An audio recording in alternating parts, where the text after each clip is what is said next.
الحمدللہ رب العالمین والصلاة والسلام علی سید الانبیاء والمرسلین اما بعد فاعوذ باللہ من الشیطان الرجیم بسم اللہ الرحمن الرحیم۔ الحمدللہ خلاصہ قرآن کا سلسلہ جاری و ساری ہے، اور آج سورہ مائدہ سے آغاز ہوا تھا، یعنی سورہ مائدہ کا رکوع نمبر 11 7 تقریباً، اور یہ سورہ انعام اسٹارٹ ہونی تھی، لیکن تھوڑا سا ایک دو آیات پہلے کی رہتی ہیں تو ان پہ انشاءاللہ کلام کر کے پھر آگے کرتے ہیں۔ تو اللہ تبارک و تعالیٰ نے سورہ مائدہ کی آیت نمبر 89 میں ارشاد فرمایا، لا یؤاخذکم اللہ باللغو فی ایمانکم ولکن یؤاخذکم بما عقدتم الایمان، یعنی اللہ تبارک و تعالیٰ تمہاری ان قسموں میں تمہاری گرفت نہیں فرمائے گا جو لغو گئیں، اور لیکن وہ مواخذہ فرمائے گا تمہارا ان قسموں میں جن کو تم نے پختہ کیا۔ مراد یہ ہے کہ بعض قسمیں ایسی ہوتی ہیں جو ماضی کے لیے انسان کھاتا ہے، یا خدا نخواستہ جھوٹی قسمیں کھاتا ہے، تو ان قسموں پر کبھی بھی کفارہ نہیں ہوتا، یاد رکھیں۔ اگر جھوٹی قسم کھائے گا تو گناہ گار ضرور ہوگا، لیکن اس پر کفارہ نہیں۔ کفارہ اس پر ہوتا ہے جن قسموں کو ہم نے پختہ کیا۔ پختہ سے مراد یہ ہے کہ جو مستقبل کے سلسلے میں قسم کھائی، جیسے کوئی قسم کھائے کہ میں فلاں سے بات نہیں کروں گا، فلاں کے گھر میں نہیں جاؤں گا، اور پھر اس کے خلاف کر لے تو وہ گویا کہ قسم توڑنے والا ہوا۔ تو قسم توڑنے پر پھر کیا کفارہ ہوتا ہے؟ اللہ تعالیٰ فرماتا ہے فَكَفَّارَتُهُ إِطْعَامُ مساکین من اوسط ما تطعمون اہلیکم او کسوتہم او تحریر رقبہ، کہ پس اس کا کفارہ 10 مساکین کو کھلانا ہے اس اوسط میں سے، اوسط درجے میں سے جس کو تم اپنے گھروں میں کھاتے ہو یا تمہارے گھر والے کھاتے ہیں، یا کپڑا پہنانا یا ایک غلام آزاد کرنا۔ چونکہ اس میں آؤ آیا تو اختیار ہے کہ چاہے کپڑا پہنا دیا جائے، چاہے 10 مسکینوں کو کھانا کھلا دیا جائے، یا پھر ایک غلام آزاد کیا جائے۔ بعض اوقات تنگ دستی ہوتی ہے، ان میں سے کوئی کام نہیں کر سکتا، تو پھر فرمایا کہ فَمَن لَّمْ يَجِدْ فَصِيَامُ 3 ایام، پس جو نہ پائے ان میں سے کسی چیز کو تو وہ 3 دن تک روزے رکھے۔ ذَلِكَ كَفَّارَةُ أَيْمَانِكُمْ إِذَا حَلَفْتُمْ، یہ تمہاری قسموں کا کفارہ ہے جبکہ تم نے حلف اٹھایا ہو، قسم کھائی ہو مستقبل کے سلسلے میں، تو اس کا کفارہ ہے۔ اور پھر آگے فرمایا وَاحْفَظُوا أَيْمَانَكُمْ، اپنی قسموں کی حفاظت کرو۔ اب یہاں دو چیزیں ہیں، ایک بات تو یہ کہ بلا ضرورت اپنی قسم ہرگز نہیں توڑنی چاہیے، کیونکہ اللہ تبارک و تعالیٰ کا محترم نام ذکر کر کے انسان اپنی بات کو پختہ کرتا ہے۔ اب اس کے خلاف جانا یہ اللہ تعالیٰ کے نام کو ہلکا جاننے کے زمرے میں آتا ہے، تو قطعاً غیر مناسب ہے۔ لیکن نبی کریم صلی اللہ علیہ وسلم کا فرمان ذیشان ہے کہ اگر کوئی کسی معاملے پر قسم کھا لے اور بھلائی اس کی جانب مخالف میں ہو تو اسے چاہیے کہ اپنی قسم کو توڑ دے اور اسے کفارہ ادا کر دے۔ مثلا جیسے معمولی بات پر ہم بعض اوقات رشتہ داروں کے بارے میں یا دوستوں کے بارے میں قسم کھا لیتے ہیں، آئندہ اس سے نہیں ملوں گا، اس سے بات نہیں کروں گا، تو یہ مناسب چیز نہیں ہوتی ہے۔ یا بیوی شوہر بیوی کے لیے قسم کھا لے تو بہتر ہے کہ اپنی قسموں کو توڑیں، کفارہ دیں اور اپنے معاملات کو بہتر کر لیں۔ اس سے آگے 90 نمبر آیت میں، یہ 89 تھی، 90 نمبر آیت میں اللہ تعالیٰ فرماتا ہے، اور اس میں شراب اور جوئے وغیرہ کی مذمت ہے، یا ایھا الذین آمنوا، اے ایمان والو، انما الخمر والمیسر والانصاب والازلام، کہ محض شراب، جوا، پانسا پھینکنا اور تیر اندازی جو شرط کے ساتھ ہو، وہ تمام چیزیں اس زمانے میں تھیں، رجس من عمل الشیطان، یہ شیطان کے سے ایک گندگی ہیں، فَاجْتَنِبُوهُ، تو پس ان تمام چیزوں سے باز آ جاؤ، لَعَلَّكُمْ تُفْلِحُونَ، تاکہ تم فلاح پا جاؤ۔ تو فَاجْتَنِبُوا چونکہ امر کا صیغہ ہے، معلوم ہوا کہ اللہ تعالیٰ نے ان چیزوں سے منع فرما دیا، تو اب شراب بھی تو یہ حرام، اور جوا بھی منع کر دیا گیا۔ ہمارے ہاں بعض اوقات جو شرط لگاتے ہیں کہ کون کرکٹ کا میچ جیتے، تو بعض اوقات گھر میں مذاق میں کہ چلو اگر پاکستان جیتا تو تم کھانا کھلاؤ گے، اور فلاں جیتا تو میں کھانا کھلاؤں گا، یہ شرط ہوتی ہے جب جانبین سے لگے، یہ جوا ہے۔ اسی طریقے سے یہ لیڈو کھیلتے ہیں انٹرنیٹ پر، اور اس میں اگر کچھ کوائنز وغیرہ دی جاتی ہیں، آپ کھیلتے ہیں، کوائن ہار جاتے ہیں، حالانکہ اس میں مالی لحاظ سے کوئی نقصان نہیں ہے، لیکن معنوی لحاظ سے یہ بھی ایک جوا ہے، اور یہ جوئے کی طرف لے جانے کے لیے ایک ترغیبی عمل ہے۔ بچے جب اس کو کھیلیں گے تو آج یا جیتنے کا شوق اور غم اور خوشی اور صدمہ ہوگا، اور کل پھر آہستہ آہستہ شیطان ان کو پیسوں کی طرف لائے گا، اور پیسوں سے انسان جوا کھیلے گا اور تباہ و برباد ہوگا۔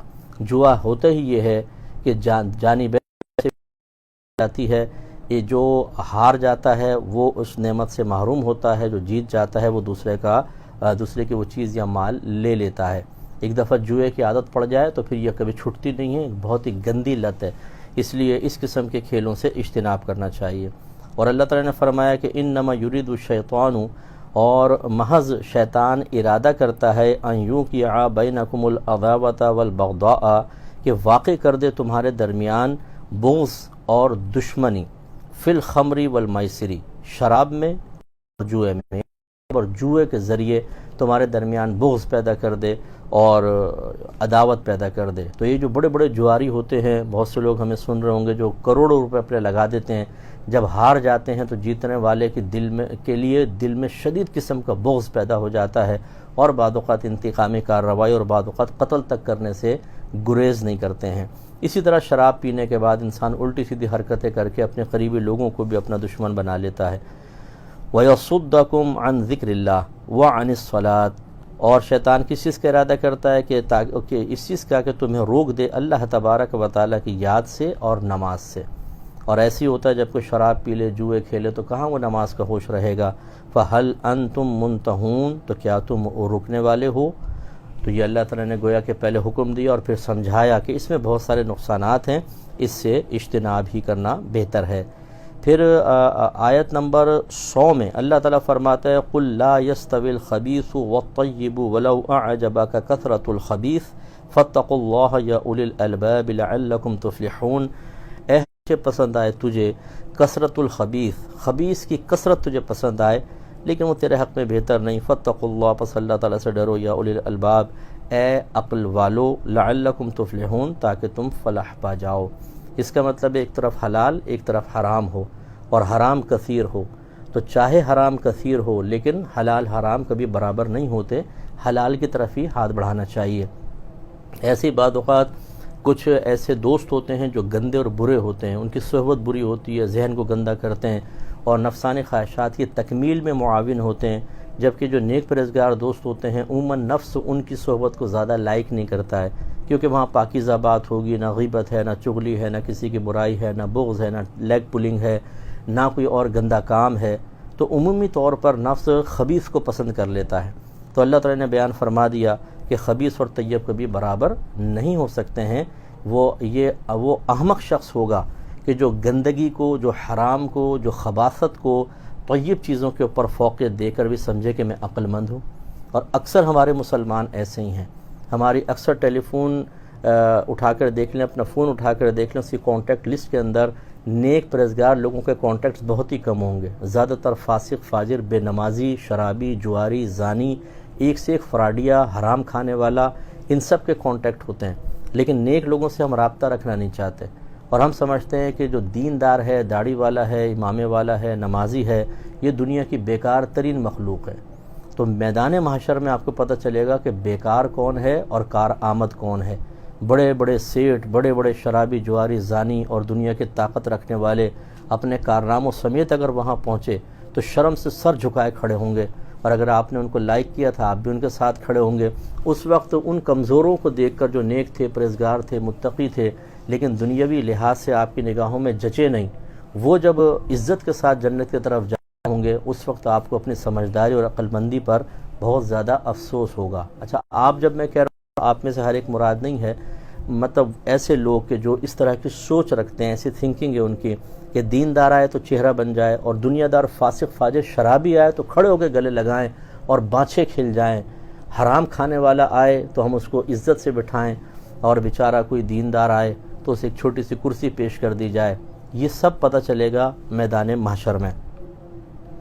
تو لہٰذا اللہ تعالیٰ فرماتا ہے کہ اے عقل والو، اللہ تعالیٰ سے ڈرو، عقل والو اللہ سے ڈرو، اس لیے سمجھو خبیث اور طیب برابر نہیں ہوتے تاکہ تم فلاح پا جاؤ۔ آگے اللہ تعالیٰ نے ایک بہت پیاری بات بیان فرمائی آیت نمبر 114 میں. عیسیٰ علیہ السلام کا یہ مقولہ ہے، لیکن یہ آپ تھوڑا سا غور کریں میں نے کیوں اس کو شامل کیا. میں عرض کرتا ہوں، قال عیسیٰ ابن مریم، عیسیٰ بن مریم نے اللہ تعالیٰ کی بارگاہ میں عرض کی، اللہم اے اللہ، ربنا انزل علینا مائدۃ من السماء، نازل فرما دے ہم پر ایک دسترخوان آسمان سے، یعنی کھانا نازل فرما، تکون لنا عیدا لاولنا وآخرنا وآیۃ منک، تو ہو جائے وہ ہمارے لیے عید، ہمارے پہلے والوں کے لیے بھی، ہمارے بعد والوں کے لیے بھی، اور تیری طرف سے میری نبوت پر ایک نشانی بھی ہو جائے. ورزقنا، اور ہمیں تو عطا فرما، وانت خیر الرازقین، اور تو تمام رزق دینے والوں میں سے سب سے بہتر ہے. اب آپ غور کیجئے کہ حضرت عیسیٰ علیہ السلام کہہ رہے ہیں آسمان سے اگر ایک دسترخوان نازل ہو جائے، چونکہ اللہ کا انعام ہے تو ہم اس کو عید بنائیں، اور پھر یہ ہمارے لیے نہیں، ہمارے بعد والوں کے لیے بھی عید ہو. غور کریں کہ آسمان سے اللہ کی نعمت کے طور پہ ایک دسترخوان آئے تو ایک نبی یہ کہیں کہ ہم اس کو عید بنائیں، تو میرے آقا صلی اللہ علیہ وسلم جس دن تشریف لائے، جن کے قدموں کی برکت سے پوری کائنات ملی، تو مسلمان اگر اس دن کو عید کا دن قرار دیں اور اسے اپنے لیے اور بعد والوں کے لیے عید کا دن قرار دیں، تو پھر کون سے تعجب کی بات ہے. یہ تو نبیوں کا طریقہ ہے کہ اللہ کا انعام پانے کے بعد اس کو عید کا دن قرار دینا، یا عید قرار دینا، خوشی کی بات قرار دینا، اس کو اپنے لیے اور بعد والوں کے لیے اللہ تعالیٰ کی ایک نشانی قرار دینا، یہ ان کی عادت میں شامل رہا. تو ہمیں بھی اس پر عمل پیرا ہونے کی کوشش کرنی چاہیے. سورہ انعام کا آغاز ہوا ہے، یہ مکی صورتوں میں سے ہے، اور آپ جانتے ہیں ہجرت نبوی سے پہلے جو صورتیں نازل ہوئیں وہ مکی ہیں، اور ان میں زیادہ تر عقیدوں کا بیان ہوا ہے. اللہ تبارک و تعالیٰ 17ویں آیت میں بیان فرماتا ہے، جو آج کل کی وبا کے اعتبار سے بہت امپورٹنٹ آیت ہے. اللہ تعالیٰ فرماتا ہے وَإِن يَمْسَسْكَ اللَّهُ بِضُرٍّ فَلَا كَاشِفَ لَهُ إِلَّا هُوَ، اور اگر اللہ تبارک و تعالیٰ کسی ضرر کو روک دے تو کوئی اس کو کھولنے والا نہیں آئے اللہ تعالیٰ کے. وَإِن يَمْسَسْكَ بِخَيْرٍ، اور اللہ تعالیٰ اگر کسی بھلائی کو روک دے فَهُوَ عَلَى كُلِّ شَيْءٍ قَدِيرٌ، تو وہ ہر چاہت پر قادر ہے. مطلب یہ ہوا، یہ وبائیں آئیں، بلائیں آئیں، مصیبتیں آئیں، یہ سب اللہ تبارک و تعالیٰ کی طرف سے ہیں، اور یہ جائیں گی بھی اس وقت جب اللہ تعالیٰ چاہے گا. لیکن ایک دفعہ جب سرکار صلی اللہ علیہ وسلم نے ارشاد فرمایا کہ قلم قدرت سب کچھ لکھ کر خشک ہو چکا ہے، تو صحابہ کرام نے پوچھا رسول اللہ، جب سب کچھ لکھا جا چکا تو پھر عمل کاہے کرا، ہم کیوں عمل کریں؟ نبی کریم صلی اللہ علیہ وسلم نے ارشاد فرمایا تم عمل کرتے جاؤ، اللہ تعالیٰ ہر ایک کے لیے اسی چیز کو آسان کرے گا جس کے لیے اس کو پیدا کیا ہے. اس کا مطلب یہ ہے کہ ہمیں عمل کرنا ہے، احتیاطی تدبیریں اختیار کرنی ہیں، لیکن یہ ہے عقیدہ، کامل یقین یہ رکھنا ہے کہ تمام چیزیں اس وقت دور ہوں گی جب اللہ چاہے گا. وہ جب تک اس بلا اور وبا کو رکھے گا، کسی کا ابا بھی اس کو ختم نہیں کر سکتا، اور جب اللہ تعالیٰ اس کو ختم کرنا چاہے گا، کوئی ایڑی چوٹی کا زور لگائے تب بھی وہ قائم نہیں رکھ سکتا ہے. یہ عقیدہ ذہن میں رکھیں اور پھر احتیاطی تدبیر کریں تو انشاءاللہ سب کچھ بہتر رہے گا. آگے اللہ تعالیٰ نے بیان فرمایا، اور یہ ان لوگوں کے لیے خاص طور پر بہت ہی ضروری ہے آیت، تاکہ وہ غور و تفکر کریں جو جھوٹی چیزیں اللہ کی طرف یا رسول کی طرف منسوب کر دیتے ہیں. کوئی بھی پوسٹ بنائی، اللہ تعالیٰ یہ فرماتا ہے اور وہ چھوڑ دی، اور اس طریقے سے جھوٹ عام ہو جاتا ہے. تو اللہ تعالیٰ فرماتا ہے آیت نمبر 21 میں، وَمَنْ أَظْلَمُ مِمَّنِ افْتَرَىٰ عَلَى اللَّهِ كَذِبًا، اور اس سے بڑھ کر ظالم کون جو اللہ تبارک و تعالیٰ پر جھوٹ گڑھے، او کذب بآیاتہ، یا اس کی آیات کا انکار کرے. انہ لا یفلح الظالمون، بے شک اللہ تعالیٰ ظالموں کو بے شک نہیں فلاح پاتے ظالم. تو ظالم کبھی کامیابی حاصل نہیں کر سکتے. تو اس لیے یاد رکھیں جب تک اچھی طرح تصدیق نہ ہو جائے کسی بھی چیز کو اس طرح آگے فارورڈ نہیں کرنا چاہیے. یوں ہی بعض لوگ سنی سنائی بات کو، بھئی آپ یہ کہہ رہے ہیں اللہ نے تو قرآن میں یہ فرمایا، اب ان سے پوچھیں اچھا کہاں لکھا ہے، تو بولتے ہیں ہم نے سنا تھا. اس طرح سنی سنائی بات پر اور اپنی بیکار اور ناقص سی قوت حافظہ پہ بھروسہ کر کے کسی بھی چیز کو اللہ کی طرف منسوب کر دیا جائے، یہ ٹھیک نہیں ہے. یہ تو سامنے والے نے پوچھ لیا تو آپ نے کہا جی میں نے سنا تھا، مجھے یاد تو نہیں ہے. اگر نہ پوچھتا تو آپ نے تو ایک بات چھوڑ کے چلے گئے تھے. کوئی اس کو آگے کوڈ کر دے آپ کے پر بھروسہ کر کے جی اللہ نے ایسا بیان فرمایا، تو یہ جھوٹ عام ہو گیا. اور اس سے بڑھ کر ظالم کون جو اللہ تبارک و تعالیٰ کی طرف جھوٹ منسوب کرے. مجھے تو کتنے ایسے ملتے رہتے ہیں حدیث کہتے ہیں اللہ نے قرآن میں فرمایا، ارے بھائی یہ تو حدیث ہے، آیت نہیں، اچھا مجھے تو یہ یاد تھا، تو ایسا بول دیتے ہیں، تو یعنی بعد میں فوراً عارضی کا اظہار، تو یہ غلط طریقہ کار ہوتا ہے۔ اللہ تعالیٰ کی طرف اس طرح جھوٹ منسوب کرنا بالکل جائز نہیں ہوتا۔ اس کے بعد اللہ تبارک و تعالیٰ نے دنیا کی بے ثباتی کے بارے میں ارشاد فرمایا، آیت نمبر 32 ہے کہ وَمَا الْحَيَاةُ الدُّنْيَا إِلَّا لَعِبٌ وَلَهْوٌ، اور نہیں ہے دنیاوی زندگی مگر کھیل کود، یعنی جس طرح کھیل کود ایک عارضی صرف تسکین کا سامان ہے، اس میں کوئی بڑا معتد بہا فائدہ نہیں۔ اللہ تعالیٰ فرماتا ہے دنیا بھی بالکل ایسی ہے، لیکن وَلَلدَّارُ الْآخِرَةُ خَيْرٌ لِلَّذِينَ يَتَّقُونَ، اور اخروی گھر بہتر ہے ان لوگوں کے لیے جو صاحب تقوی ہیں، اللہ سے ڈرنے والے ہیں۔ افلا تعقلون، تو کیا تم عقل نہیں رکھتے ہو؟ یہ اللہ تعالیٰ نے تقابل دونوں کو آمنے سامنے رکھ کر کہ دنیا کیا چیز ہے اس کو غور کر لیں، اور آخرت کیا چیز ہے۔ حضرت مالک بن دینار رحمۃ اللہ علیہ فرمایا کرتے تھے کہ اگر دنیا مٹی کی ہوتی، دنیا سونے کی ہوتی، آخرت مٹی کی ہوتی، لیکن یہ دنیا کچھ عرصے بعد ختم ہو جانے والی تھی اور آخرت ہمیشہ باقی رہنے والی ہوتی، تب بھی عقل مند کے لیے ضروری تھا کہ وہ آخرت کا انتخاب کرتا کہ باقی رہنے والی مٹی فنا ہو جانے والی سونے سے بہتر ہے۔ لیکن فرماتے ہیں کہ یہاں تو معاملہ الٹا ہے، دنیا مٹی ہے اور عارضی، اور آخرت سونے کی اور قیمتی ہے اور ہمیشہ رہنے والی، لیکن انسان اس کو فوقیت دے دیتا ہے۔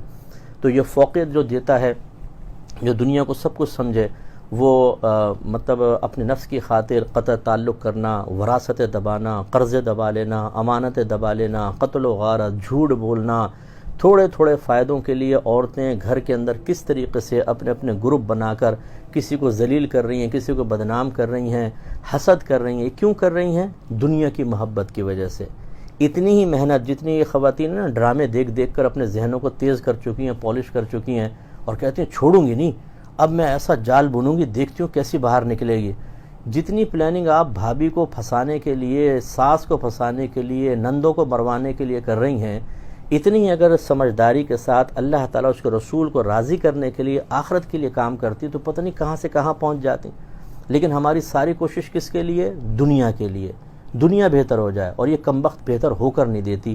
اگر جن لوگوں کے پاس، جو باہر کے ملکوں میں رہتے ہیں، یو کے، یو ایس، جرمنی، کینیڈا، جو کروڑ پتی، ارب پتی ہیں نا، مجھ سے پوچھیے آپ، 30 سال ہو گئے مجھے کام کرتے ہوئے، اکثر لوگ اپنے دکھ درد ہمیں بیان کرتے ہیں۔ یہ دنیاوی مادی آسائشیں یہ سکون لے کر نہیں آتی ہیں، عارضی سکون ہوتا ہے، ہر ایک کے ساتھ غم ہے، ہر ایک کے ساتھ پریشانی ہے۔ اگر سکون ہے تو جنت میں ہوگا، آخرت میں ہوگا۔ اگر ہماری قبر جنت کے باغوں میں سے ایک باغ بن گئی تو سکون وہاں ہے، لیکن اس کے لیے کوئی کام نہیں کر رہا۔ حضرت عثمان غنی رضی اللہ تعالیٰ عنہ جب قبر کے پاس پہنچتے تو اتنا روتے کہ آپ کی ریش مبارکہ تر ہو جاتی اور آنسو ٹپکتے تھے۔ تو آپ سے کسی نے پوچھا کہ آپ جہنم کا تذکرہ سنتے ہیں تو اتنا نہیں روتے، لیکن قبر کے پاس آتے ہیں تو کیوں اتنا روتے ہیں؟ آپ نے فرمایا کہ میرے نبی کریم صلی اللہ علیہ وسلم نے ارشاد فرمایا کہ قبر آخرت کی پہلی منزل ہے، جو یہاں سے بچ گیا تو آگے بچے گا، جو یہاں پھنس گیا وہ آگے پھنسے گا۔ لیکن وہ ہماری بہنیں جو شوہروں کے سینوں پر چڑھ چڑھ کر آنکھوں میں آنکھیں ڈال کر بدتمیزیاں کرتی ہیں، ساس کے خلاف، نندوں کے خلاف پلاننگ، یا بہو کے خلاف پلاننگ، اور اسی طریقے سے اور دیگر کام، انہیں قبر کا خوف نہیں ہے۔ ابھی ایک دم اچانک لائٹ چلی جائے، ہر طرف اندھیرا ہو، چیخ ماریں گی، ارے بھائی جلدی لائٹ جلاؤ مجھے ڈر لگ رہا ہے۔ تو ذرا قبرستان کبھی ادھر سے گزر ہو نا تو قبر کے بارے میں بھی خاص طور پہ غور کریں، ادھر کی روشنی کے لیے ہم نے کیا کیا ہے۔ تو میری بہنیں برا نہ مانیں، میں اپنے کوئی ایسا نہیں، خدا نخواستہ کہ آپ کی انسلٹ کرنا مقصود ہے، مرد بھی کم نہیں ہے، لیکن ایک سمجھانے مقصود ہے کہ اکثر خواتین جو ہیں گھروں کے اندر اپنے وقت کو برباد کرتی ہیں اور اس قسم کی خرافات کے اندر پڑی ہوئی ہیں، ایک دوسرے سے آگے نکلنے کی حرص، اس کے پاس یہ کیوں آ گیا، فلاں کے پاس یہ کیوں آ گیا۔ ارے بھائی قبر کو بہتر بنائے نا، چلیں یہی پلاننگ کر لیں کہ یہ جتنی بھی ہیں نندیں، ساسیں، بہویں، فلاں یہ سب کو میں شرمندہ کروں گی، کس طرح؟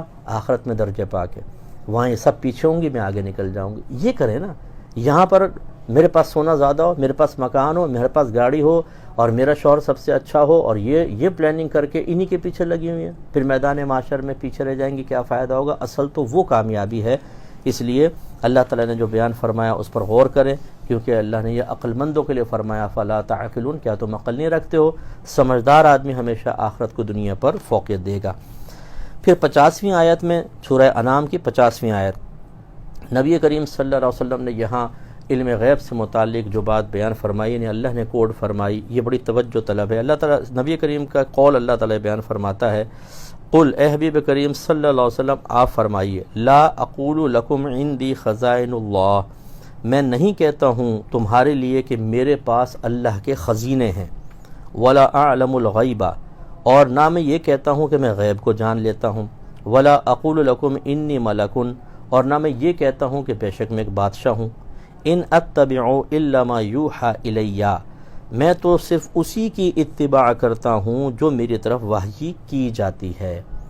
تو یہ دیکھیے، پہلی چیز سرکار فرماتے میں نہیں کہتا ہوں کہ میرے پاس اللہ کے خزائن ہیں، خزینے ہیں، جبکہ میرے آقا صلی اللہ علیہ وسلم فرماتے ہیں کہ اللہ تبارک و تعالی نے زمین و آسمان کے خزانوں کی کنجیاں میرے ہاتھ پر رکھ دی ہیں۔ اب ان دونوں میں تطبیق کی صورت کیا ہے؟ وہ یہ کہ یہاں یہ بیان فرمانا مقصود ہے کہ میں یہ دعویٰ نہیں کرتا ہوں کہ اللہ چاہے نہ چاہے میرے پاس خزانے آ جائیں گے، اللہ چاہے گا آئے گا، اللہ کے دینے سے آئیں گے، میں از خود خزانے نہیں لے سکتا ہوں۔ عاجزی کا اظہار ہے اور حقیقت کا بیان ہے، اور دوسری طرف جو ہے وہ اللہ کے نعمت کا تذکرہ ہے۔ اسی طرح سرکار فرماتے میں یہ دعویٰ نہیں کرتا ہوں کہ میں غیب جان لیتا ہوں، مراد کیا ہے کہ از خود جان لوں، یہ دعویٰ نہیں کرتا ہوں، اللہ تعالیٰ مجھے عطا فرماتا ہے۔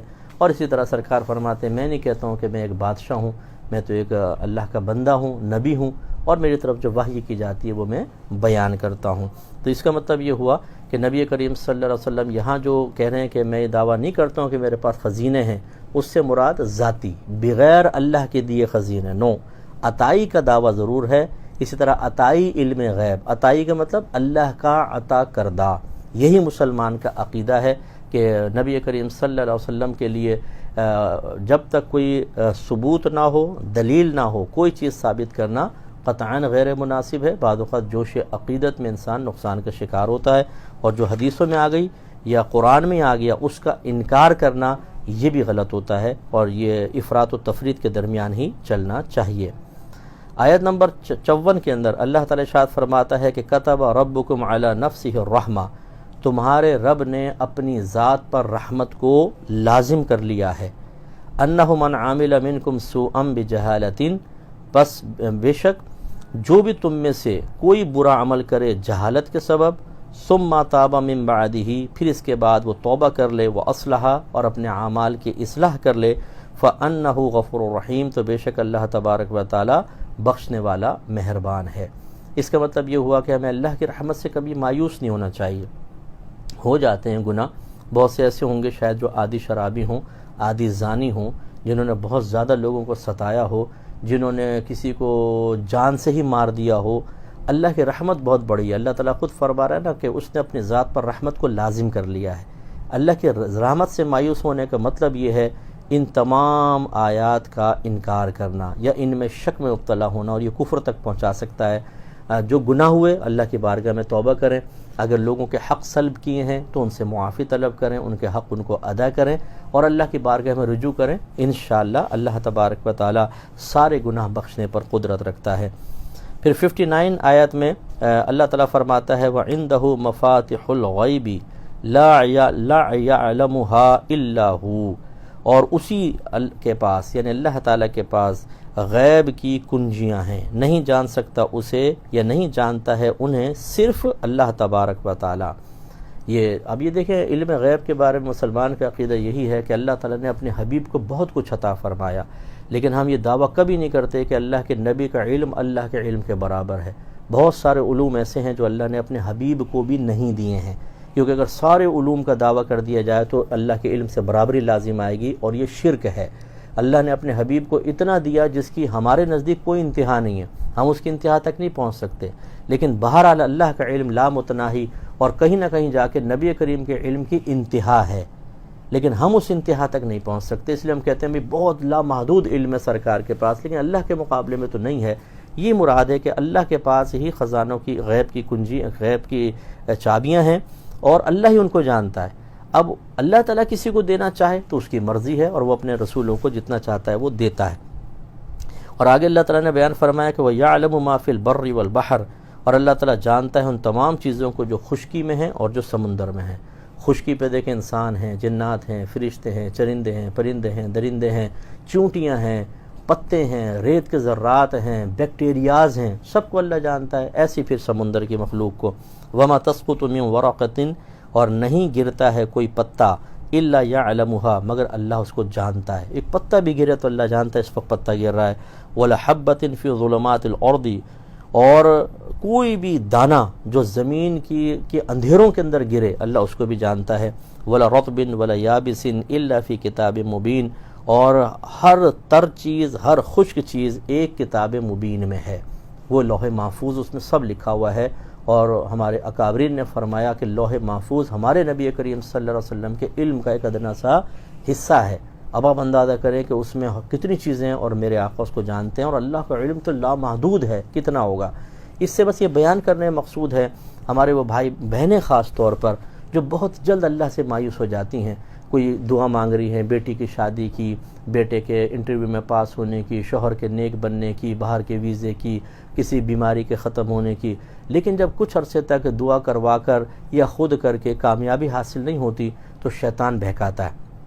پتہ نہیں اللہ دیکھ جانتا ہے نہیں جانتا، تیرے بارے تجھے تو بھول گیا ہے، پتہ نہیں اللہ کے خزانوں میں کمی تو نہیں ہے. اس طرح کے وسوسے ڈال کر ہم ہاں پھر ہمیں عامل بہت بڑا نظر آنے لگتا ہے، اس کے پاس چلے جاتے ہیں. اللہ تعالیٰ تو فرما رہا ہے ایک پتا بھی گرتا ہے تو وہ جانتا ہے. اس کا مطلب ہماری ساری پریشانیاں اس کے پیش نظر ہیں.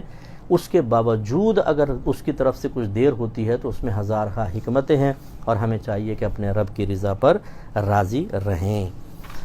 اس کے بعد اللہ تعالیٰ 75ویں آیت میں فرماتا ہے وَكَذَلِكَ، اور اسی طرح نُرِي ابراہیم، دکھاتے ہیں ہم ابراہیم کو ملکوت السماوات والارض، آسمانوں اور زمین کی بادشاہتیں، وَلِيَكُونَ مِنَ الْمُوقِنِينَ، تاکہ ہو جائیں وہ یقین کرنے والوں میں سے.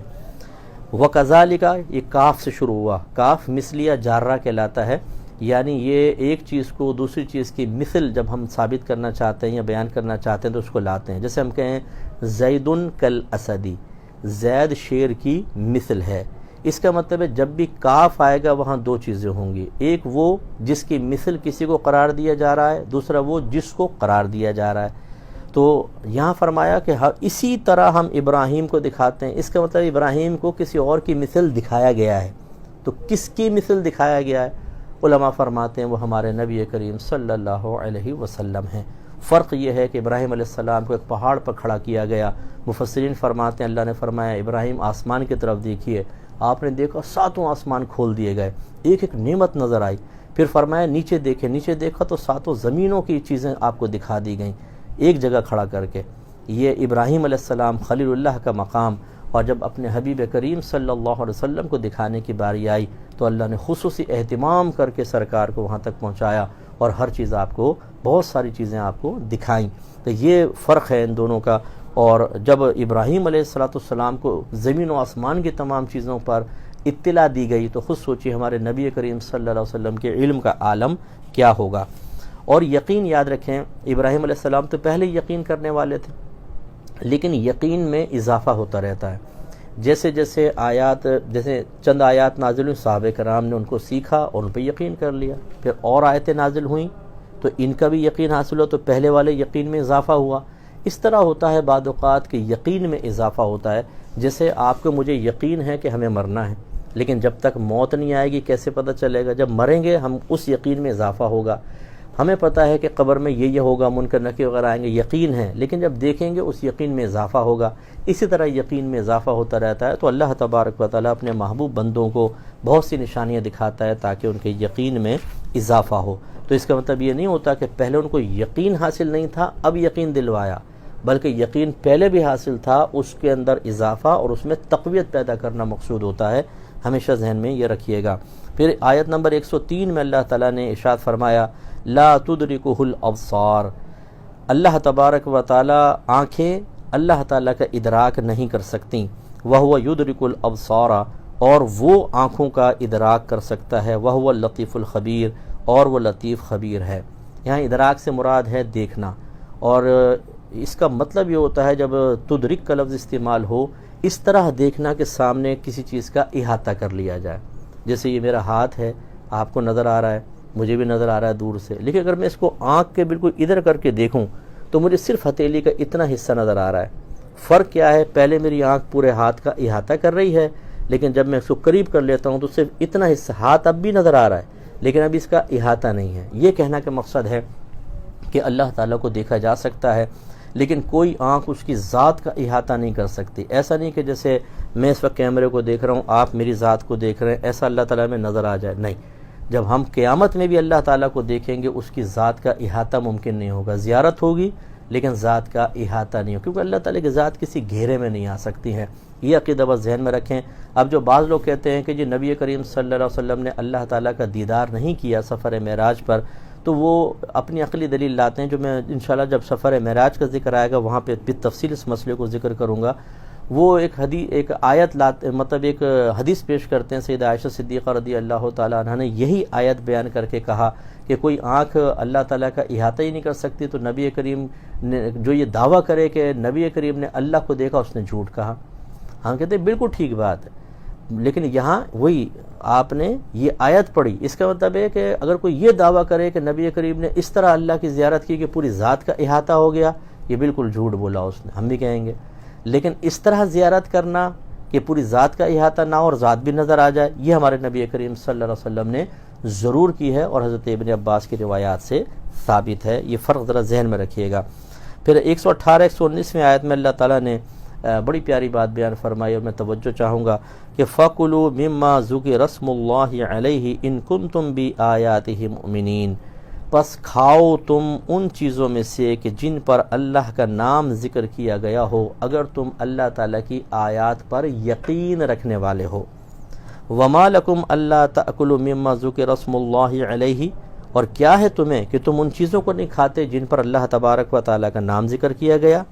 وَقَدْ فَصَّلَ لَكُمْ مَا حَرَّمَ عَلَيْكُمْ، حالانکہ اللہ تعالیٰ نے ان چیزوں کی تو تفصیل بیان کر دی جو تم پر حرام کی گئی ہیں، جو اس نے حرام فرمائی ہیں۔ إِلَّا مَا اضْطُرِرْتُمْ إِلَيْهِ، سوائے اس کے کہ تم بہت زیادہ مجبور ہو جاؤ، جسے حالت اضطرار میں مردار کھانا، ورنہ اللہ فرماتا ہے ہم نے تو پوری تفصیل بیان کر دی۔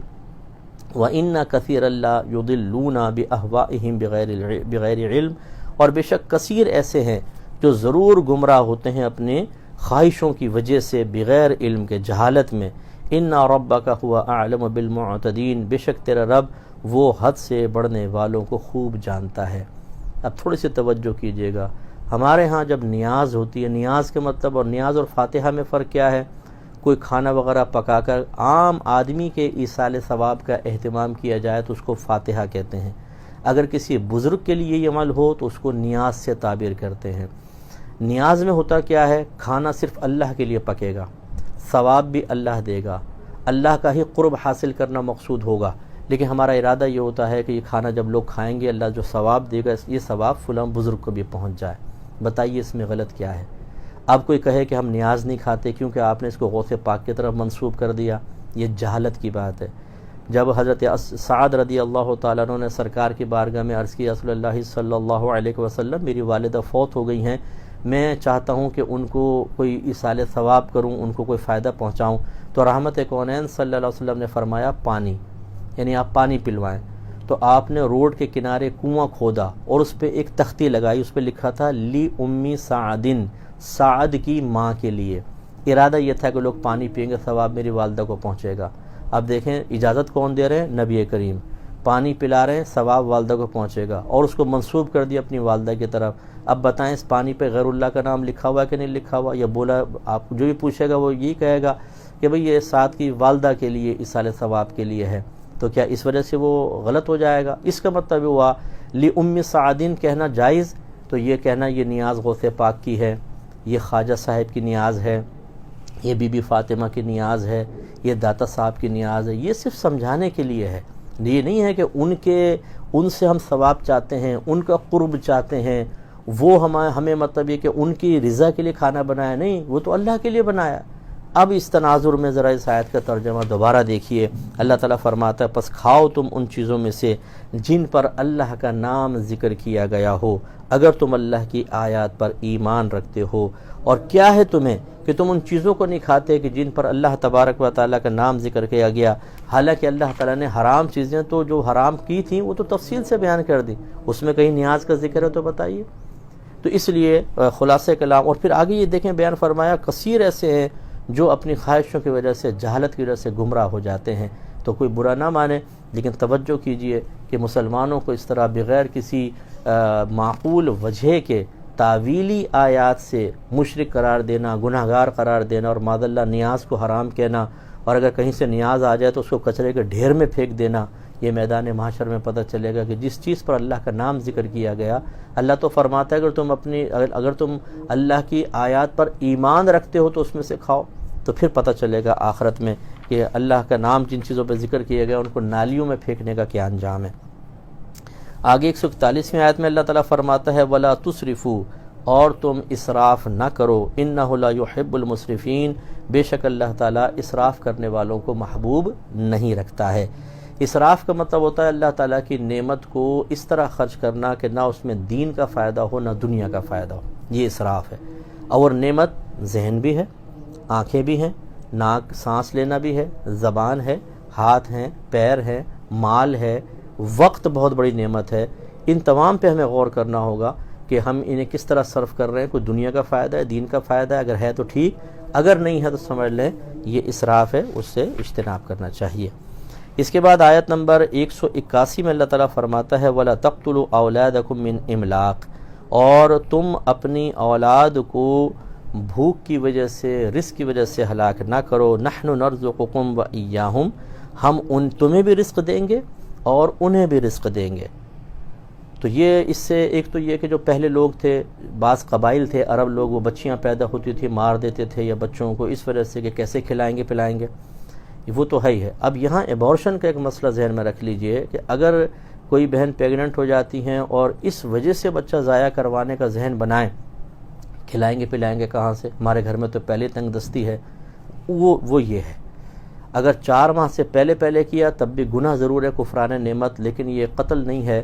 لیکن 4 ماہ میں بچے میں باقاعدہ روح پھونک دی جاتی ہے، اس کے بعد جو ہے اگر بچے کو ختم کیا گیا تو علماء نے فرمایا یہ ایک انسان کے قتل کی مثل ہے۔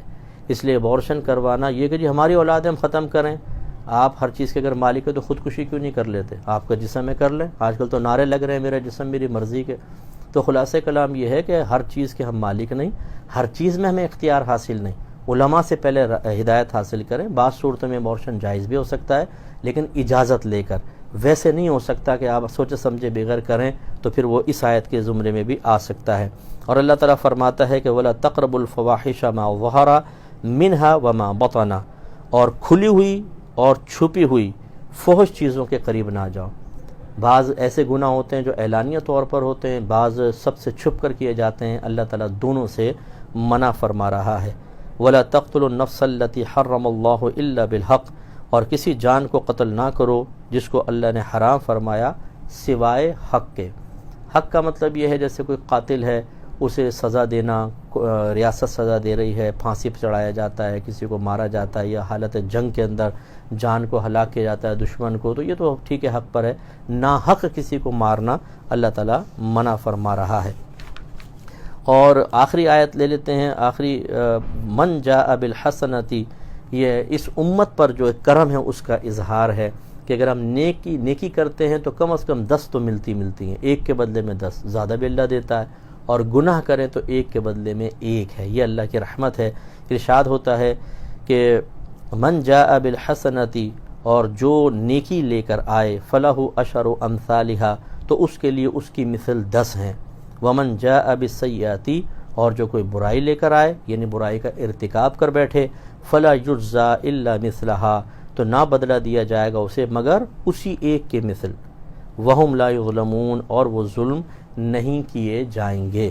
اس کا مطلب یہ ہوا، اب یہ اس کا مطلب یہ نہیں ہے کہ انسان سوچے گناہ کر لیں ایک کے بدلے ایک ہی لکھا جائے گا، بلکہ یہ اللہ کی کرم نوازی پہ ہمیں توجہ کرنی چاہیے کہ ہم اگر اللہ کا رزق کھا کر اس کے دشمن شیطان کی بات مان کر خطا کریں، ہمارا اصول تو یہ ہے کہ اگر بیوی دشمنوں سے مل رہی ہو، کوئی دوست ہمارے دشمن سے ملتا نظر آئے، اولاد ملتی نظر آئے، تو ہم ان کا بھی بیک آؤٹ کر دیتے ہیں اور کہتے ہیں ہمارے ساتھ کھاتے ہو، میری نعمتیں کھاتے ہو، اور میرے دشمنوں سے رابطے۔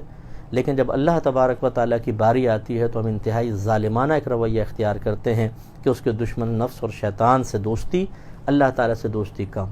لیکن اس کے باوجود اس کی کرم نوازی ختم نہیں ہوتی۔ ایسا نہیں ہے کہ جو گناہ کرے اللہ تعالیٰ فرمائے اس کا ایک گناہ 100 لکھو، اور کبھی نیک سے غلطی سے ہو جائے تو پھر ایک گناہ ہی لکھو. نہیں، اللہ کے بارگاہ میں نیک اور گناہ گار دونوں پہ ہی کرم نوازی ہے کہ ایک گناہ ایک ہی لکھا جاتا ہے. تو اس لیے ہمیں سوچنا چاہیے وہ رب تو اتنی رحمت نازل فرمائے اور ہم اسی رب سے دور بھاگیں. ہمیں اس کے قریب ہونا چاہیے. اللہ تعالی ہمیں قریب ہونے کی توفیق عطا فرمائے. یادہ کر دیتا ہوں، فیس بک پر میں خود نہیں ہوتا ہوں.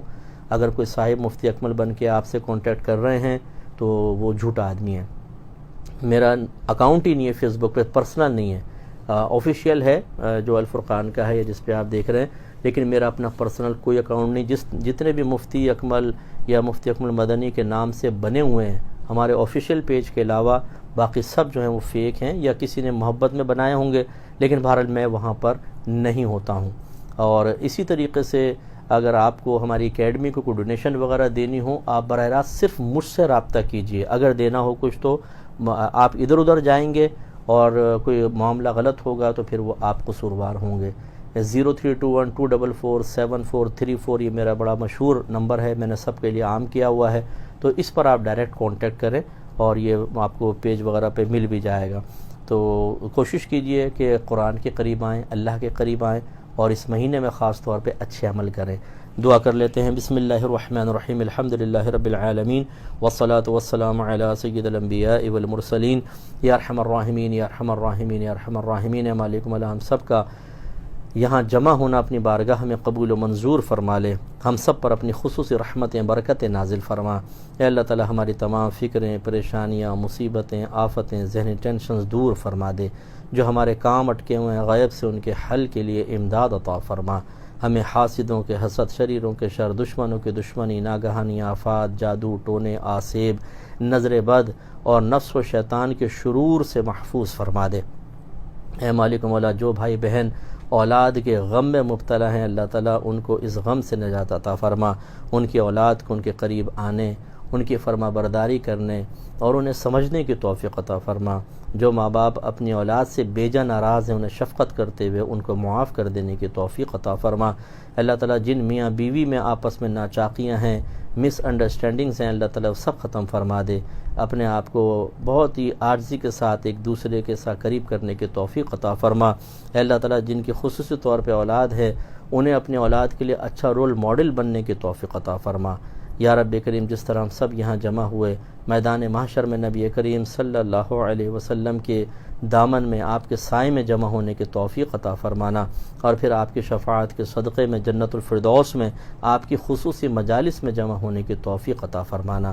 خصوصی طور پہ دعا فرمائیے کہ جو حضرات، خواتین و حضرات ہماری اکیڈمی کے سلسلے میں ہم سے تعاون کرتے ہیں، کیونکہ ہمیں دین کے کام میں آسانی فراہم کرتے ہیں، تو اللہ تعالیٰ کے سے دعا ہے کہ اللہ تعالیٰ ان کو بھی آسانیاں عطا فرما. دنیا میں بھی آسانیاں دے دے، آخرت میں بھی، موت کے وقت بھی، قبر میں بھی، میدان محشر میں، پل صراط پر آسانیاں عطا فرما. ان اللہ وملائکتہ یصلون علی النبی یا ایھا الذین آمنوا صلوا علیہ وسلموا تسلیما.